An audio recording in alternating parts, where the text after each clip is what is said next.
자, 앞서 슬라이드에서 난자가 좋아도 그것이 꼭 좋은 배아가 되지는 않는다라고 말씀을 드렸고요. 이유는 난자 외의 요소들도 있기 때문이다 라고 말씀을 드렸습니다. 그 중에 가장 중요한 요소가 바로 지금 보시는 정자입니다.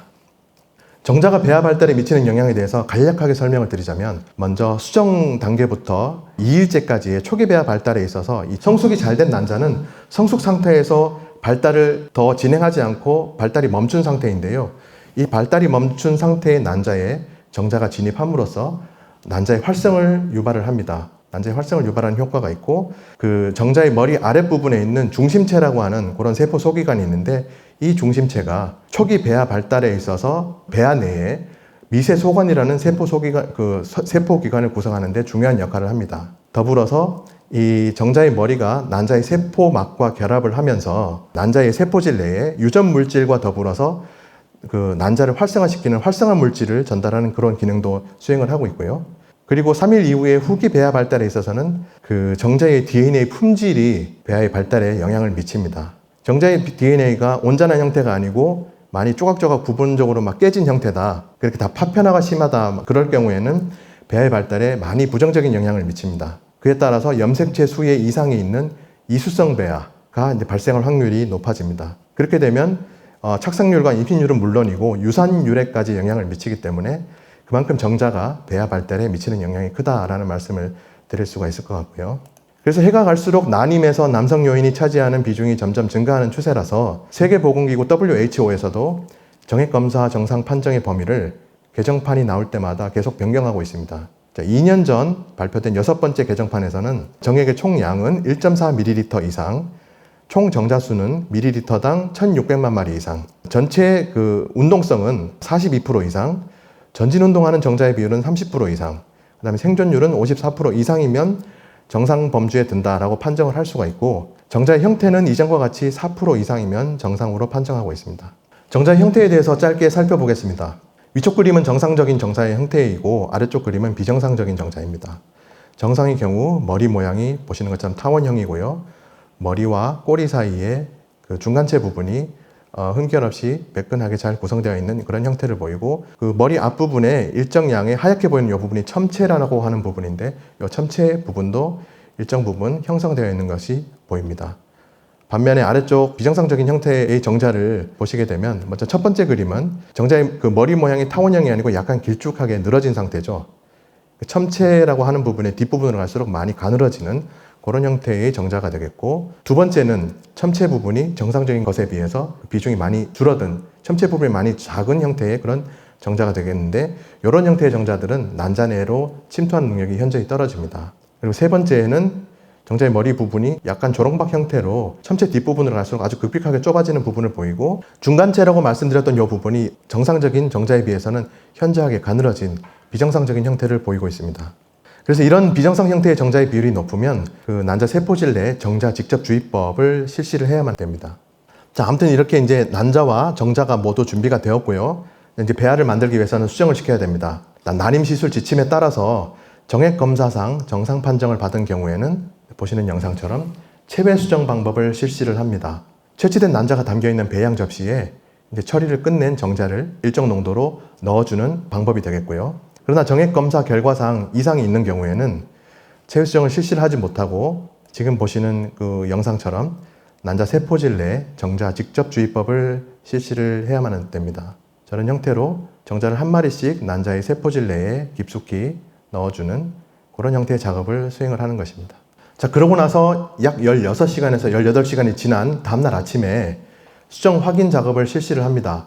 수정 확인 작업은 정상적으로 수정되었는지 여부는 세포질 내에 지금 그림에서 보시는 것처럼 두 개의 전핵이라고 하는데요. 두 개의 핵이 형성되어야지만이 정상적으로 수정된 배아라고 할 수 있겠습니다. 이 두 개의 핵 중에 하나는 난자에서부터 유래를 한 것이고요. 하나는 정자에서부터 유래를 한 것. 그래서 반드시 두 개의 전핵이 형성이 되어야지만이 정상적으로 수정이 된 것으로 판정을 합니다. 자, 왼쪽 그림은 투명대 부분에 정자 머리 같은 것들이 붙어있는 형태로 보아서는 아마 체외 수정을 통해서 만들어진 그런 수정란 같고요. 오른쪽은 익시라고 하는 그 정자 직접 주입법을 통해서 만들어진 수정란이 되겠습니다. 자, 수정란도 상태에 따라서 등급을 구분하기도 합니다. 먼저 전액의 위치를 기준으로 세포질 한가운데 위치한 것, 가장자리에 위치한 것, 가운데와 가장자리의 중간 형태로 이렇게 위치한 것, 이렇게 세 가지로 구분을 하는데, 가운데 위치한 것이 가장 좋고요. 가장자리에 위치한 전액일수록 이후에 배아 발달에 좀 부정적인 영향을 미친다. 그런 연구 결과가 보고된 게 있습니다. 그 다음에 전액 간의 거리입니다. 자, 서로 이렇게 두 개의 전액이 서로 약간 거리를 두고 떨어져 있는 형태,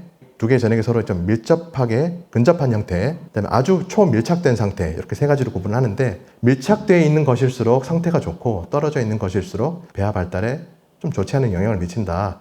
그런 결과도 발표된 것이 있고요.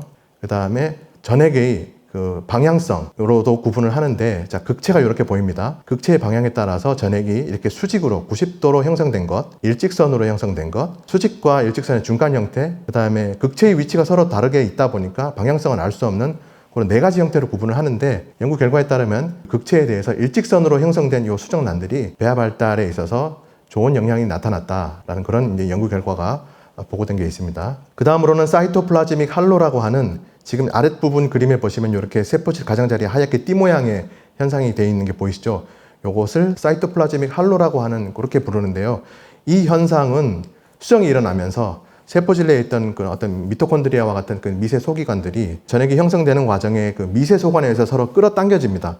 끌어당겨지면서 이제 저렇게 하얀 띠 같은 형태의 모양이 나타나게 되는데, 대개의 경우 한 60에서 70% 이상의 수정란에서는 사이토플라즈믹 할로라는 띠 모양 현상이 생깁니다. 그렇지만은 이렇게 생기지 않는 이런 그 수정란도 생기기도 하는데, 보고에 따르면 이런 그 할로 현상이 생기는 것들이 훨씬 더 유리하다 발달에, 그런 연구 결과도 있었습니다. 자, 그 다음에 두 개의 큰 동그라미가 전액이라고 말씀드렸고, 안쪽에 있는 작은 입자들이 핵인이라고 하는데, 핵인의 상태로도 등급을 구분하기도 합니다.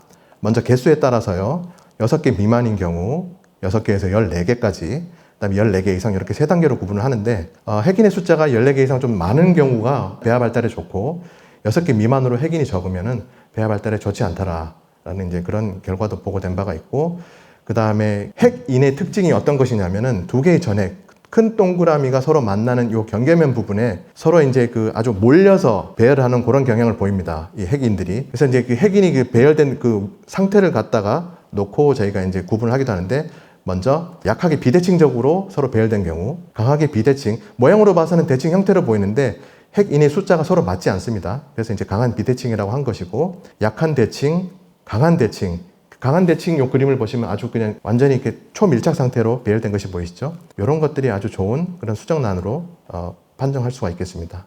이렇게 이제 전액 단계를 거친 배아는 세포 분열을 시작하면서 나날기에 들어갑니다. 나날기 배아는 수정 후 3일째까지를 나날기라고 하는데, 배아 등급을 평가하는 기준은 할구의 개수, 파편화가 일어난 정도, 할구의 서로 이제 대칭적으로 모양이 균일하게 잘 발달이 갔는지, 할구 내에 한 개 이상의 핵이 존재하는지 여부, 할구 내에는 한 개의 핵만 존재해야 되는데 간혹 보면 2개, 어떤 건 3개 막 이렇게 핵이 존재하는 경우도 있거든요. 그래서 이제 그런 것들을 기준으로 등급을 구분하기도 하는데, 보편적으로는 그 할구의 크기와 파편화의 정도로 이제 구분을 많이 합니다. 그래서 그림에서 보시는 것처럼 할구의 개수가 균일하고 모양이 서로 일정하면서 파편화가 전혀 없는 것들은 1등급, 파편화가 10% 미만으로 형성된 것들은 2등급, 모양이 약간 좀 불균일하면서 파편화도 이제 25% 미만으로 형성된 것은 3등급, 그다음에 파편화가 50% 미만으로 많이 형성된 것들은 4등급, 파편화가 50% 이상으로 할구의 모양을 구분할 수 없을 정도로 파편화가 심하게 일어난 것들은 5등급으로 구분을 합니다.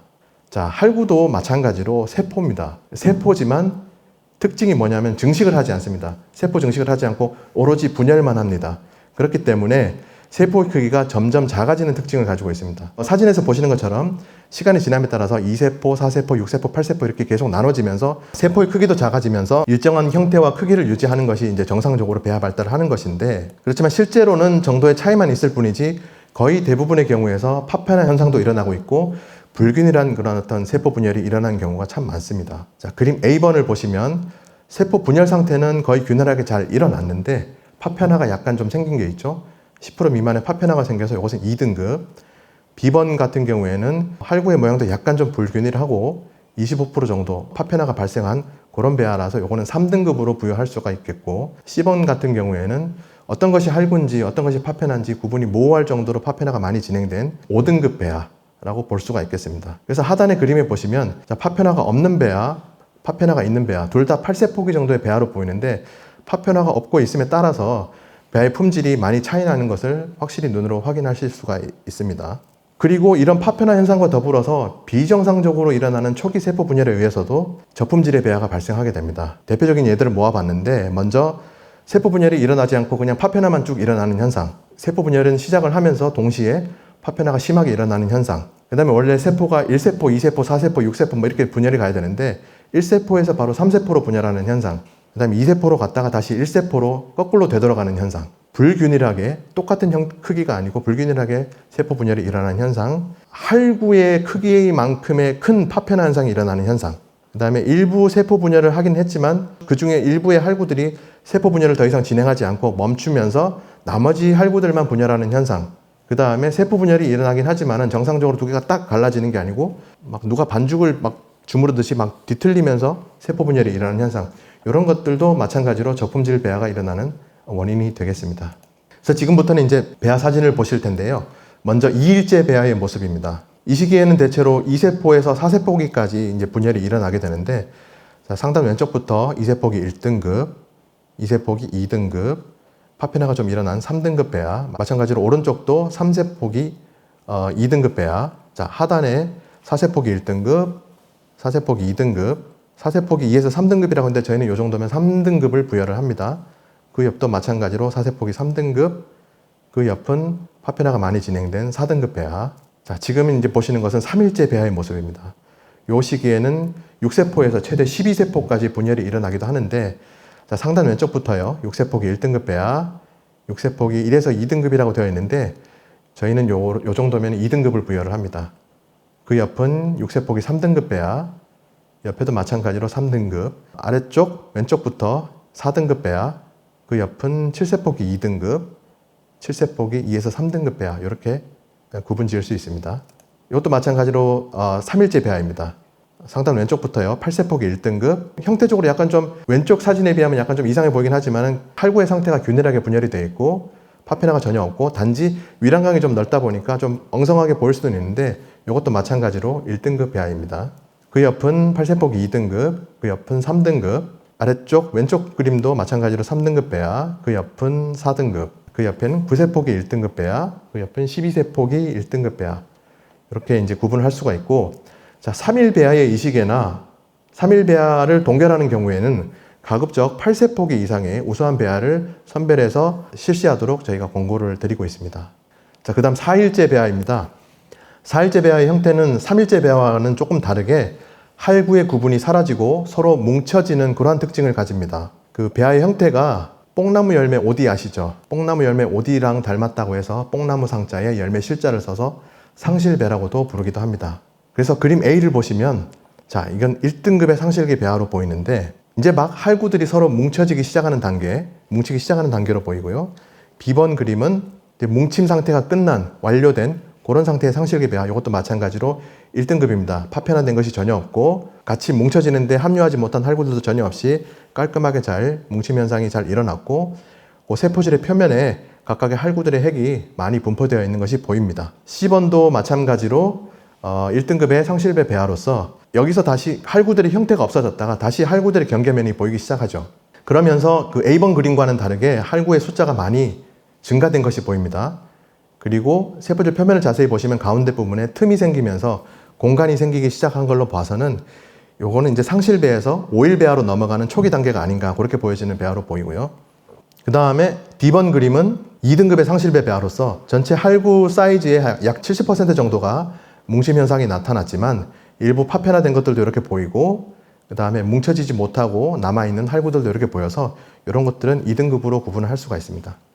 그리고 2번 그림은 할구들이 뭉치고는 있지만은 B번과 D번처럼 좀 일정한 그런 균일한 형태를 보이는 것이 아니고 불규칙적인 형태를 보여서 이런 것들은 3등급으로 구분을 할 수가 있습니다.